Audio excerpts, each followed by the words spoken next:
بسم اللہ الرحمن الرحیم۔ اولاد اللہ تعالیٰ کی ایک عظیم نعمت اور اللہ تعالیٰ کی طرف سے رحمت ہے۔ جسے چاہتا ہے اللہ تعالیٰ اولاد عطا کرتا ہے۔ اللہ تعالیٰ کا فرمان ہے للہ ملک السماوات والارض، آسمانوں زمین کی بادشاہت وہ اللہ رب العزت کے لیے ہے۔ یخلق ما یشاء، جو چاہتا ہے پیدا کرتا ہے۔ یہب لمن یشاء اناثا، جسے چاہتا ہے بیٹیاں عطا کرتا ہے۔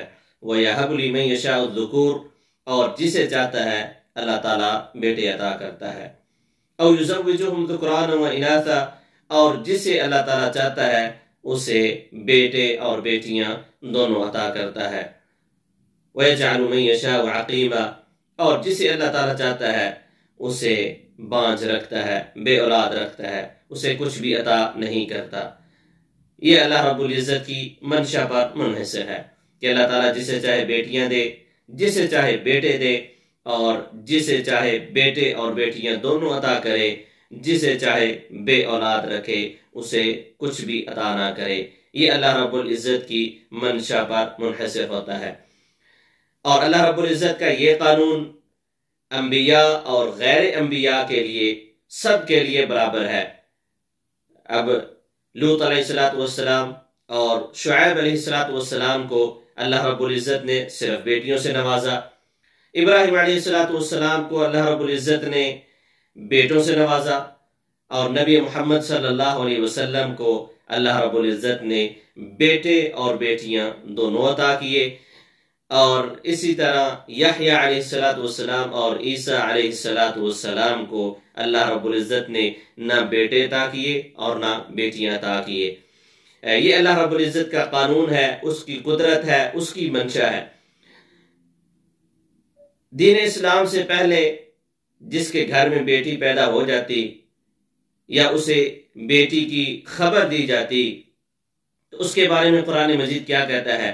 اللہ تعالیٰ نے فرمایا وَإِذَا بُشِّرَ أَحَدُهُم بِالْأُنثَىٰ ظَلَّ وَجْهُهُ مُسْوَدًّا وَهُوَ كَظِيمٌ، کہ جب ان مشرکین مکہ کو بیٹی کی خبر دی جاتی تو ان کے چہرے سیاہ ہو جاتے اور وہ غصے سے بھر جاتے۔ يَتَوَارَى مِنَ الْقَوْمِ مِنْ سُوءِ مَا بُشِّرَ بِهِ، یہ اس بری خبر کی وجہ سے وہ اپنے چہرے کو چھپاتا پھرتا کہ میں قوم کو کیا جواب دوں گا، لوگ کہیں گے کہ اس کے گھر میں بیٹی پیدا ہوئی ہے۔ تو اس بات کی وجہ سے وہ لوگوں سے چھپتا پھرتا رہتا تھا۔ أَيُمْسِكُهُ عَلَىٰ هُونٍ أَمْ يَدُسُّهُ فِي التُّرَابِ، کہ اگر وہ ذلت اور رسوائی کو برداشت کر کے اس بیٹی کو زندہ رکھے یا اس کو زندہ زمین کے اندر درگور کر دے۔ گویا کہ وہ اس بیٹی کو منحوس سمجھتے تھے اور اس کو بری چیز سمجھتے تھے، جس کی وجہ سے جس کے گھر میں کوئی بیٹی پیدا ہوتی تو وہ اسے زمین کے اندر زندہ درگور کر دیتا تھا۔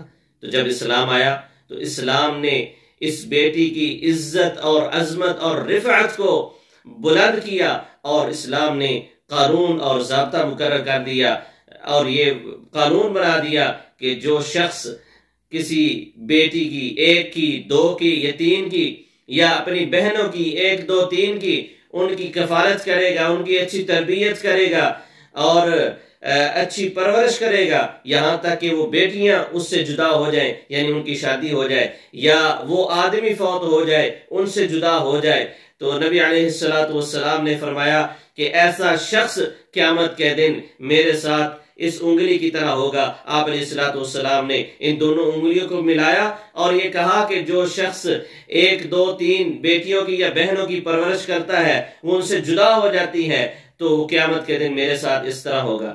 اور دوسری حدیث کے اندر آتا ہے نبی علیہ السلام نے فرمایا جس کی تین بیٹیاں ہوں وہ اپنی بیٹیوں کی اچھی پرورش کرے، ان کی اچھی تربیت کرے، ان کو ادب سکھائے اور ان کی اچھے طریقے کے ساتھ شادی کرے، تو اللہ رب العزت اس کو قیامت کے دن جنت کا داخلہ نصیب فرما دیں گے۔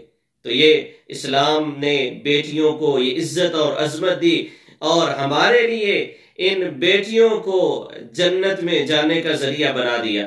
اسی طرح نبی علیہ السلام نے فرمایا، انس رضی اللہ عنہ بیان کرتے ہیں، نبی علیہ السلام نے فرمایا کہ جس کے پاس ایک بیٹی ہے وہ نہ اس کو زندہ درگور کرتا ہے، نہ اس کو حقیر سمجھتا ہے اور نہ ہی اپنے بیٹوں کو اس پر فوقیت دیتا ہے، تو ایسے آدمی کو اللہ تعالیٰ قیامت کے دن جنت کا داخلہ نصیب فرما دیں گے۔ تو یہ اولاد یہ بہت بڑی نعمت ہے، بہت بڑی اللہ تعالیٰ کی طرف سے ہمارے لیے ایک نعمت ہے، اس کی حفاظت کیجئے اور ہمیشہ اللہ تعالیٰ سے یہ دعا کیجئے، رب هب لی من الصالحین، اے اللہ مجھے نیک صالح اولاد عطا فرما۔